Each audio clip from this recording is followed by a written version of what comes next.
क्या आपको पता है कि आपके गांव की मस्जिद, मदरसा, आपके गांव के कब्रिस्तान और ईदगाह के खिलाफ साजिश हो रही है और इस साजिश के लिए झूठ और एक घटिया प्रोपेगेंडा का सहारा लिया जा रहा है। हमने ये खूब सुना है कि इंडिया में वक्फ बोर्ड डिफेंस और रेलवे के बाद सबसे ज्यादा लैंड ओन करती है, जो कि 9,40,000 एकड़ जमीन है। कंट्री का तीसरा सबसे बड़ा जमीन का मालिक। रेलवे और सेना के बाद सबसे ज्यादा उसने जमीनों पे कब्जा कर लिया। इंडियन डिफेंस और इंडियन रेलवेज के बाद थर्ड लार्जेस्ट प्रॉपर्टी होल्डर है वक्फ board. The country's third largest landowner after the Indian Railways and also after our armed forces. सेना और रेलवे के बाद भारत में सबसे ज्यादा अगर जमीन किसी के पास है तो वो वक्फ बोर्ड है।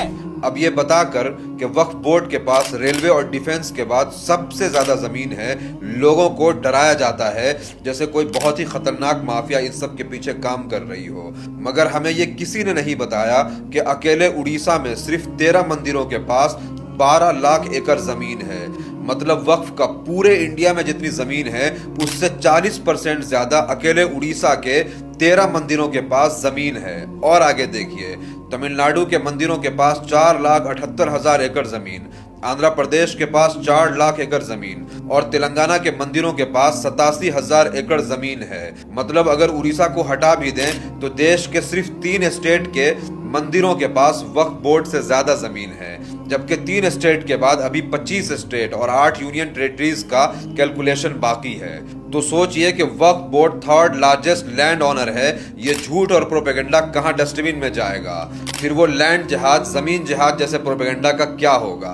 लैंड जिहाद का दूसरा नाम है वक्फ बोर्ड। क्या वक्फ बोर्ड की आड़ में वाकई लैंड जिहाद किया जा रहा है? असल में ये लोग इस झूठ और फ्रेब के जरिए मेजॉरिटी कम्युनिटी को डराना चाहते हैं और फिर वक्फ अमेंडमेंट एक्ट के लिए नैरेटिव बना करके मुसलमानों के मस्जिद और मदरसों को, ईदगाह और कब्रिस्तान के जमीनों को सीज करना चाहते हैं। इसीलिए ऐसी इंफॉर्मेशन को फैलाइए, लोगों को अवेयर करिए।